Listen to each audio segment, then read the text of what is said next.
자, 오늘은 쌤 아바타와 함께 빨강머리, 핑크 티셔츠에 섹시한 코시엄과 함께하는 쌤 아바타와 함께 오늘은 지난 시간 춘추전국과 진제국에 이어서 오늘은 한제국만 보도록 할게요. 한제국, 딱 한제국만 시간 관계상 그리스 까지는 가지 못할 것 같아요. 자, 그러면 한제국이 어떻게 생겨났느냐? 근데 그 전에 우리가 배웠던 진나라가 일단 망해야겠죠? 진나라는 그 시바랑제가 너무 법가를 우리 저번 시간에 정리했던 법가만을 가지고 통치하다 보니까 좀 불만을 갖게 되고요. 그리고 또 특히 이제 무리한 토목공사 특히 만리장성, 아방궁 뭐 이런 거 너무 농민들 동원하다가 농민반란으로 진나라는 멸망을 당하고 말아요. 자, 그리고 나서 농민 출신의 어떤 위대한 지도자가 나타나서 이 한나라를 건국했던 거예요. 그 농민 출신의 이 지도자가 누구냐? 바로 유방이에요. 유방. 자, 성이 방이고요. 성이 유고요. 이름이 방이에요. 이제 유방은 이제 한나라 고조다. 이렇게 이야기해요. 고조. 자, 근데 우리가 유방이 한나라를 세우기 전에 어떤 나라하고 어, 전쟁을 했죠? 지금 여러분들 해본 적이 있는지 모르겠지만 우리 아빠나 할아버지가 되게 좋아하시는 게임 중에 장기라고 알죠? 장기. 자, 우리 장기 보면 빨간 색깔이 바로 한나라라고 적혀 있어요. 그 한자가 바로 이 중국의 한나라의 한자예요. 근데 초록 색깔로 되어 있는 그 글자는 뭐냐면 바로 초나라예요. 초나라. 초나라. 그 초나라를 세운 황제가 누구냐면 바로 항우예요. 항우. 초나라 항우. 그래서 이 한나라의 유방과 이 초나라의 항우가 이제 서로 전쟁을 한 거예요. 그래서 이 두 장수와 나라 간의 전쟁을 배경으로 만든 게임이 바로 장기가 되는 거죠. 그리고 이 전쟁의 역사는 초한지라는 이러한 또 역사서로 남겨져 있어요. 아주 재미난 전쟁과 또 한나라 건국 이야기니까 한번 여러분들 읽어봐도 좋을 것 같아요. 자, 어쨌거나 황후와 유방과의 전쟁은 유방의 승리로 끝나요. 근데 이제 그 이유가 한우 같은 경우에는 이제 왕족 출신, 귀족 출신이고요. 유방은 아까 얘기했던 것처럼 농민 출신이에요, 농민. 그러다 보니까 이제 전쟁을 주로 농민들을 동원해서 하는데 이 유방은 농민들의 마음을 좀 잘 이해하지 않았을까요? 그래서 농민들이 더 잘 따랐겠죠? 그러다 보니까 이제 유방이 결국 누구를 항우를 무찌르고 이제 한나라로 중국을 다시 통일을 했던 거예요. 그런데 이 진나라와 한나라만 얘기하니까 우리가 조금 서운해하는 또 다른 나라가 있어요. 나름 이 나라도 제국이에요, 제국. 어? 겁나 큰 나라예요. 자, 그 나라가 어떤 나라냐면, 자, 선생님이 참고로 여기다가 좀 꼽사리 껴줄게요. 이 나라 되게 서운해하네요. 자, 바로 흉노 제국이에요. 흉노 제국. 그 흉노 제국은 어떤 제국이냐? 유목민족, 특히 이제 북방에 있는 유목민족계 최초의 유목민족의 최초 최초 최초라는 말도 있지만 선생님 좋아하는 시발이란 말 아주 좋은 말이 있죠. 자, 최초의 제국이다. 유목민족 최초 제국, 시발 제국이라고 볼 수 있어요. 그만큼 얘네들도 아주 진나라 한나라 못지않게 아니 오히려 이 나라보다 더 힘에 있어서는 더 셌던 그러한 제국이라고도 볼 수 있어요. 그래서 여러분들 교과서 36페이지 잠깐 보시면요. 여러분들 여기 이 사진에 나와 있는 것처럼 이 만리장성을 이렇게 막 이렇게 쌓았단 말이야. 엄청나게 쌓았죠? 근데 이 만리장성을 쌓은 이유는 뭐 때문이었어? 진시황제. 이거 왜 쌓았니? 북방에 유목민족 국가들이 넘어오는 거를 막기 위해서 이걸 만들었단 말이야. 특히 그 당시 북방에 이 말 타고 활 잘 쏘는 이 유목민족이 여러 민족이 있었지만 그 중에서 가장 센 유목민족이 바로 흉노예요. 흉노. 흉노. 말 타고 활 잘 쏘면서 이 만리장성 이남에 있는 한족 국가들을 가장 위협했던 그 유목민족이 흉노예요. 근데 그 흉노도 북방의 여러 유목민족들을 다 제압하고 평정을 하고 뭘 한 거야? 통일을 한 거예요. 그래서 최초의 유목 제국을 세운 거죠. 자, 이때 이제 이 흉노는 황제라는 칭호가 아니라 선우라는 칭호를 썼대요. 중국의 황제가 바로 얘네들을 선우라고 했던 거죠. 이 선우가 있는 유목제국, 특히 흉노제국은 당시 아까 유방이 있었던 한나라를 엄청 압박을 했나 봐요. 그래서 한나라 고조가, 아까 한나라 고조의 이름이 뭐라고요?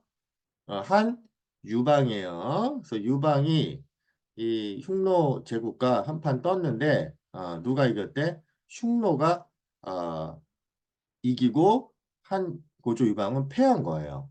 그러니까 이제 유방이 이 공주를 어, 흉노 선우한테 시집 보내는 이런 치욕을 겪고요. 또 많은 것들을 갖다 바치는 비단, 곡물 등을 갖다 바치는 이러한 좀 굴욕적인 조약을 맺을 정도로 흉노가 한때 잘 나갔다는 거예요.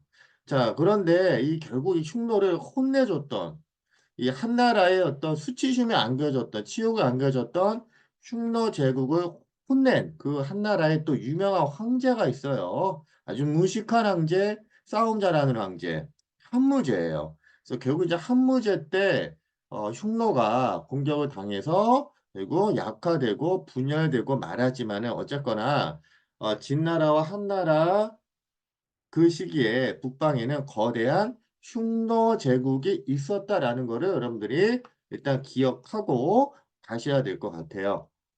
이따가 한무제를 배울 때 또 나오겠죠.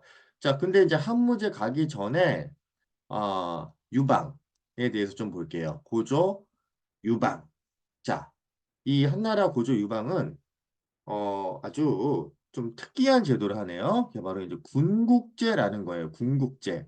자, 군국제는 왜 이게 뭐냐면 우리 옛날에 주나라가 봉건제 하다가 지방 제후국가들이 독립하면서 춘추 전국 시대로 결국 주나라는 무너졌죠.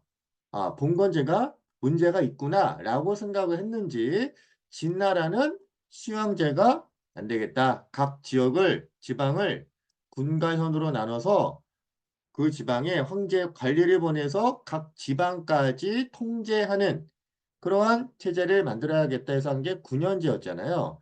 자, 그래서 이 고조 유방은요, 군국제라는 걸 해요. 그러니까 봉건제도 좀 문제가 있고, 군현제도 좀 문제가 있지 않을까? 그래서 이제 했던 것이 군국제인데, 자, 군국제 여러분들 정리해내야 될 것 같아요. 군국제는 이렇게 이해하면 돼요. 중앙은, 중앙은 군현제로 하겠다. 그다음에 지방은 뭐 하겠니? 봉건제로 하겠다. 군현제와 봉건제를 어떻게 한 거야? 합친 거예요.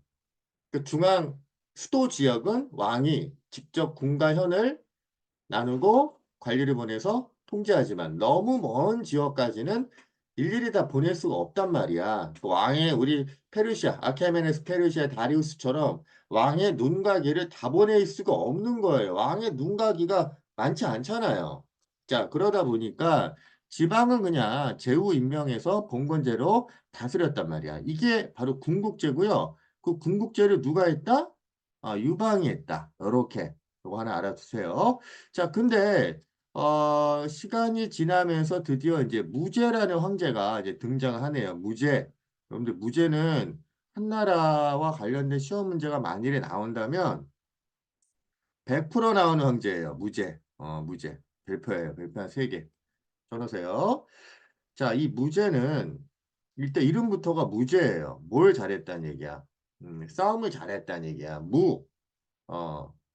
무라는 말은 이제 그 무술, 무예, 그럴 때 무라고 보시면 돼요. 자, 그래서 이 무제는 일단 뭐부터 뜯어 고쳤냐면 궁극제부터 뜯어 고쳐야 지방에 또 봉건제 하니까 지방 제후들이 또 맘먹네 나한테 댐비네 또 지방에서 딴짓하네 안 되겠다. 나도 진 씨바랑제처럼 뭐 하겠다? 9년제 하겠다. 그래서 한무제는 옛날 진시황자가 같이 좀 따라하고 싶었나 봐요. 그래서 무슨 제도 했다? 9년제를 했다. 요거를 꼭 기억하셔야 돼요. 그래서 한나라는 시작은 뭐였다? 유방 때 봉건제, 궁국제였는데, 아, 무제 때부터 9년제로 바뀌었다.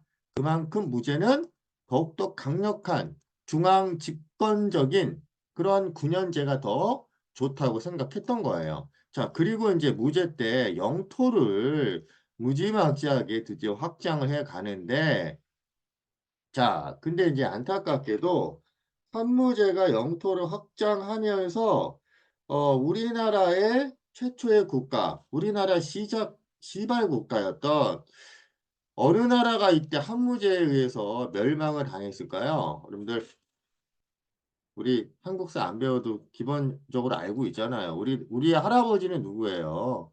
단군 할아버지죠. 그 할아버지가 세웠던 고조선도 이때 멸망을 당해요. 물론 고조선만 이렇게 당한 게 아니라 아까 우리 그 잘 나갔다 그 흉노 제국도 한무제가 완전히 제압을 하고요. 그리고 이제 베트남까지도 점령하는 등 물론 대단히 많은 영토를 넓힌 건 맞는데 우리나라 입장에서는 이 한무제는 조금 우리가 별로 좋아할 수가 없는 그러한 황제라고 볼 수 있겠네요. 왜? 우리 고조선을 멸망시켰기 때문에. 자, 그리고 이제 한무제 때 우리 또 하나 기억해야 될 게 있어. 또 시험 문제 나온다면 또 요게 많이 나올 것 같아요. 누구를 기억하냐면 장건을 기억해야 돼. 그리고 장건. 자, 성이 장씨고요. 이름이 건이에요. 건. 자, 이 장건은 이제 서쪽 지역에 어떤 임무를 줘서 파견을 해요. 자, 서역이라는 말은 이제 한나라의 서쪽에 있는 지역이에요. 자, 그러면 왜 서쪽 지역에 장건을 파견했는지 그거를 꼭 기억하셔야 돼요. 자, 왜 파견했냐면 자, 우리 아까 방금 봤던 흉노, 응? 흉노에 대항하기 위해서 그 서쪽에 있는 대월지라는 국가와 동맹을 맺게 하기 위해서 이 장건을 여기에 파견한 거예요. 그러니까 대월지와 동맹을 체결하기 위해서 중간에 있는 흉노 제국이 양 사이드에서 협공을 하면 흉노가 조금 압박을 느낄 거 아니야. 자, 그래서 흉노 건너편에 있는 서쪽 지역까지 누구를 보내? 장건을 보내요. 자, 그러면 장건이 이 대월지를 찾아갔던 그 경로를 교과서 37페이지 지도를 통해서 한번 확인해 볼게요. 자, 보자. 일단 한나라의 수도가 어디냐면 이거 여기네요. 로양이에요. 로양. 여기서 이제 출발을 해요. 따라가 볼까요? 장안 왔다가 쭉 가다가 갑자기 흉노의 수도 여기가 수도로 가네? 아니, 최종 목적지가 어디였니? 대월지였죠. 대월지. 그런데 여기 대월지 이렇게 있잖아. 길로 가야 되는데 갑자기 가다가 이렇게 흉노로 가버렸네? 자, 왜 이런 일이 벌어졌냐면 얘가 이제 장건이 가고 싶어 간 게 아니라 가다가 붙잡힌 거예요. 그래서 붙잡혀가지고 싹싹 빌어요, 막. 응? 싹싹 빌어. 그래서 이제 흉노의 황제가 좀 불쌍하게 여겼는지 용서해 주고요. 그리고 심지어 흉노에 한 10여 년 정도 살면서 흉노의 여인과 결혼도 해요. 그리고 아이도 낳아요. 거의 흉노 사람이 다 된 거죠. 근데 이 장건은 한나라 무제가 나한테 주었던 미션, 즉 대월지와의 동맹을 끝까지 완수해야겠다라는 그러한 목표를 저버리지 않았나 봐요. 그래서 결국 이 충노의 수도 선우종을 탈출해요. 그래서 이렇게 다시 쭉 가요. 쭉쭉쭉 가서 결국 대월지에 도착을 해요. 응? 그래서 10년 만에 도착을 한 거야. 흉노에 결국 처자식을 남겨놓고 이 처자식을 배신 때리고 혼자 이제 탈출해가지고 대월지에 와서 우리 한나라하고 같이 동맹을 맺어서 이제 같이 협공을 하자라고 제안을 했겠죠. 응? 근데 이때 대월지가 한나라의 제안을 수용할까요? 아니면 거부할까요? 당연히 수용할 거라고 생각했는데, 어이없게도 그냥 꺼지래. 힘들게 10년 만에 왔는데 대월지가 그냥 가래. 왜 그랬냐면 대월지는 원래 이 오른쪽 지역 이쯤에 이제 살았다고 치면 여기에 살다가 흉노한테 쫓겨가지고 내려왔잖아. 근데 내려와서 자리를 잡고 보니까 여기가 더 좋은 거야. 그러니까 굳이 흉노가 있는 그 북쪽으로 내 옛날 지역을 되찾고 싶은 마음이 없는 거예요. 굳이 그리고 싸우고 싶은 마음이 없는 거예요. 그냥 난 여기가 좋은 거야. 그 굳이 한나라하고 동맹까지 맺어가면서 흉노에 대항하고 싶은 마음이 추호도 없었던 거예요. 그래서 꺼지려니까 또 어떻게 해야 돼? 장관이 꺼져야죠. 그래가지고 다시 그 미션을 수행하지 못하고요. 그냥 다시 어떻게 돌아와요. 자, 돌아가는 길에 한번 살펴볼게요. 자, 돌아가는 거 보니까 갔다가 이렇게 쭉 돌아서 이렇게 가는데 자, 잠깐 보세요. 뭐야? 돌아가는데 또다시 어디로 가니? 또다시 흉노 이 수도로 가요. 이것도 가고 싶어 간 걸까? 자기 아내랑 아들 만나러? 이게 아니에요. 가다가 또 잡힌 거예요. 그래서 또 흉노에 잡혀서 여기서 또 살아요. 근데 이제 한 1년 정도 살다가 또 장관이 또다시 탈출을 해요. 결국 이제 화살표 보세요. 이리로 내려가죠. 내려가서 이제 한나라 무제한테 약 12년 만에 돌아와서 보고하는 거예요. 배야, 제가 대월지를 가서 동맹을 제안했으나 대월지가 꺼지랍니다. 이렇게. 그래서 이제 할 말이 없잖아요. 근데 이제 장관이 이런 얘기 하는 거죠. 하지만 폐하, 대월지에 가보니까 저이 파르티아 있잖아요. 파르티아 우리 배웠잖아. 얘네들이 이 우리나라의 비단을 되게 좋아한다더라. 부르는 게 값이더라. 만일에 얘네한테 비단을 팔아먹으면 우리는 대박이 날 수 있다. 요런 얘기를 한나라 무지한테 한 거예요. 그래?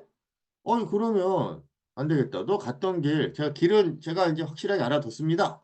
그래서, 네 갔던 길 다시 한번 갔다 와. 해서 갔다 와요. 그래서 결국, 장건의 서역 파견을 계기로 어떤 길이 개척이 되었다?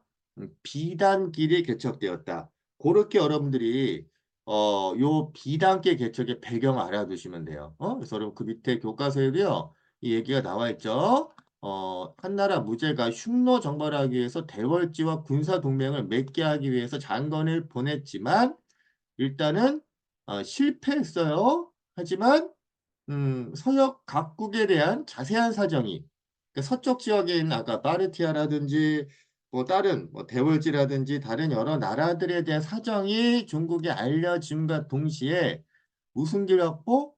실크로우드, 비단길을 확보할 수 있었다. 그 비단길을 통해서 중국의 불교, 포도, 호두깨 뭐 이런 것들이 비단뿐만이 아니라 여러 가지 서쪽 지역의 종교나 뭐 향신료나 과일, 음료, 과일 뭐 이런 것들이 들어왔다라는 거죠. 근데 무엇보다 뭐니 뭐니 해도 중요한 것보다 비단이 유럽에 이때부터 수출이 되었다. 자, 그래서 한나라 무제는 원래 목표였던 대월지와의 동맹은 실패했지만 더 대박인 건 뭐야? 아까 그 얘기 적다 말았네요. 비단길을 개척하였다라는 거. 비단길. 여러분들 장건의 서역 파견은 결국 이제 뭘 이어졌다? 비단길 개척으로 이어졌다. 그래서 한나라 무제는 이때부터 또 떼돈을 버는 거예요. 근데 워낙 한나라 무제는 전쟁을 많이 하다 보니까 돈이 일단 필요해요. 자, 돈이 필요하니까 국가에서 바로 이걸 실시해요. 그게 바로 뭐냐면 전매제예요. 전매제라는 건 뭐냐면 국가가 어떤 품목을 독점하는 거예요. 그러면 가장 돈이 되는 가장 필요한 그 품목이 뭐냐면 두 가지예요. 하나는 salt, 뭘까요? 소금이에요. 그 다음 아이언이에요. 뭘까요? 철이에요. 요거를 국가가 독점해서 판매하는 제도예요. 그러니까 결국 이거를 민간 상인들이 팔지 못하게 하는 대신에 국가가 이걸 판매해서 국가가 이제 결국은 재정을 또 재정을 확보할 수 있는 그러한 수단이 되는 거죠. 재정. 재정, 국가의 재정 확보로 이어질 수 있었다. 그러니까, 이 무제는 뭘 많이 했다고? 전쟁 많이 했다고요. 영토 많이 확장하기 위해서 돈이 필요했고요. 돈이 필요하게 하다 보니까 비단길도 개척하고 이러한 전매제도 같이 실시했다라는 거예요. 자, 근데 문제는 영원한 황제는 없죠. 황제도 이제 또 뒤지네요. 한무제 사후. 죽은 다음에 이제 외척들이 권력을 서로 차지하겠다고 싸우는 거예요. 그리고 외척이라는 거는 여러분들 그 엄마 아빠를 뭐라 그래요? 외할아버지라고 하죠. 또 엄마의 오빠나 엄마의 남동생을 외삼촌 이러잖아요. 또 외삼촌의 부인을 외숙모라고 하잖아. 외자가 붙으면 일단 어, 누구 쪽일까요? 외가댁. 외가댁 이렇게 해서 외가댁. 외가나 또 처가댁. 처가댁 사람들을 외척이라고 하는 거예요. 그러니까 엄마 쪽이나 와이프 쪽, 부인 쪽. 그러니까 황제는 한나라를 유방이 세웠으니까 유씨인데 유씨가 아닌 엄마 성 쪽, 부인 성 쪽의 가족들이 서로 권력을 차지하겠다고 그냥 난리가 난 거예요. 자, 그러다가 이제 결국 외척 중에 한 명이었던 이 사람이 결국 나라를 건국하네? 자, 그 사람이 바로 왕망이에요. 왕망. 왕이 되고 싶었나 봐요. 그러다가 신났나 봐. 신이 났네? 그래서 신이라는 나라를 잠깐 건국을 해요. 그러니까 반란이 일어났는데 성공한 거야. 근데 너무 신났는지 왕망이 또 다른 또 외척에 의해서 죽임을 당하고 결국 망해요. 왕망해. 그래서 한나라는 잠깐 왕망이라는 사람이 신을 건국해서 잠깐 망했지만 또 왕망도 망해서 다시 한나라가 광무제에 의해서 수립이 돼요. 그래서 이 광무제의 한나라를 후한이라고 그래. 후한, 애프터 한. 그래서 이 후한은 왕망의 신 건국 이후의 한을 얘기하고요. 왕망의 신 전의 한을 전한이라고 이야기해요. 그러니까 아까 전한에는 무제가 있었다라면 후한에는 광무제가 있었다 정도로 기억하시면 되고요. 광무제는 뭐 별 업적이 없어요. 그냥 광무제가 후한에 건국하긴 했는데 여전히 외척들과 특히 환관들, 황제의 그 거식이 없는 남자 신하들 가장 황제가 이들을 믿었기 때문에 어찌 보면 이 황단들이 또 황제의 가장 많은 총애를 입으면서 또 권력자가 돼요. 그러다 보니까 외척과 뭐 황단들과 서로 막 치고받고 싸우면서 농민들은 결국 농민들만 피보고 그 농민 봉기로 또 멸망하는 거예요. 대부분 나라가 망할 때에는 농민 봉기로 망해요. 농민 봉기로. 자, 근데 이제 이 중국이 한나라 때 우리가 잠깐 봐야 될 게 통치 이념. 자, 여러분들 통치 이념. 국가를 통치할 때는 누구의 어떤 사상을 바탕으로 통치하느냐. 이거 되게 중요해요. 근데 통치 이념은 이제 한나라가 유교를 통치 이념을 해요. 유교. 유교. 그럼 여기 5번에 유교라고 적어놓자. 유교.